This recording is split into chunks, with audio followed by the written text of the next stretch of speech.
pretty good shot. I down block. He stays up on his hands and knees like this. Perfect. Outside hand to the chin. Big outside step, right hook around the knee. And I'm elbow deep at the knee. The higher up on the leg I am, the less power I have. If I'm down here at the knee and he tries to kick his leg back, I can still hold that. But if I'm up here fighting his thigh and he kicks his leg back, I lose it. So right here, elbow deep at the knee, pull the head and hit knee together. Now get up off my knees, run. Next thing, kind of the last thing out of this position. Now, there, pay attention. So one thing that is nice about getting comfortable with this position is that you're gonna feel a lot faster as you drill it more. So one of the main reasons I started teaching it this week is because I'm introducing it into the warm-up for the next few weeks. So I want you guys to get in the habit of this down block re-attack drill, because this is a drill we did all the time at Penn State for warm-ups, for circuits, for matches, practice, everything. So get in the habit of drilling this so you can learn speed, you can learn positioning, right? So the next thing we're gonna do is called a badger trap, which is a very common thing we work a lot out of this position. So when this guy shoots, not every guy is gonna drive up all the way to their feet, because sometimes we're not gonna let him. Sometimes when he shoots, our instinct is to pull him to the mat here. So rather than dropping off to this front head on this side, I'm not even gonna think about that. I'm gonna go right to an attack out of this front head. So that hand that was on his armpit right here, on my left hand in this instance, comes down to the chin.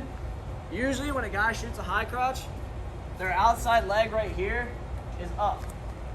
So even if it's not a high crotch, maybe it's a single, usually a better wrestler is gonna have one leg up. If he's down on both knees, you just do a normal front head, snap, bounce his head, and try and go behind. But a better wrestler, when you down block with your head and keep him down, that outside leg's up. I jump off to this chin, I take a big step here, and I try and smack the back of his knee. Don't actually hit him, but right here I'm reaching for it. And if I feel like I can get it well enough, I'm gonna go elbow deep around the knee, pull the head and knee together, up off my toes, run to the near side cradle. Now, who can tell me what I gotta do to pin a guy with the near side? Let that shoulder slip, run through, boom. So, again, partner's gonna shoot, pretty good shot. I down block. He stays up on his hands and knees like this. Perfect. Outside hand to the chin. Big outside step, right hook around the knee. And I'm elbow deep at the knee. The higher up on the leg I am, the less power I have. If I'm down here at the knee and he tries to kick his leg back, I can still hold that. But if I'm up here fighting his thigh and he kicks his leg back, I lose it. So right here, elbow deep at the knee, pull the head and hit knee together.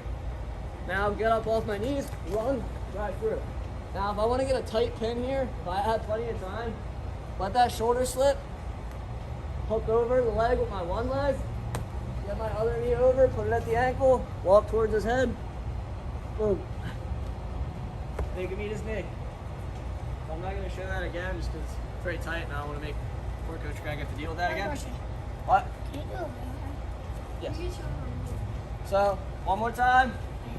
Now, key details here, make sure, like I said, when I'm drilling this, I'm pulling this arm down every time for all my different takedowns. But this especially is necessary when I do this. So he shoots, I pulled him down from those fish hooks, hand switches to the chin, big outside step, elbow deep around the knee, lock my hands up, run my feet, shoulder slips,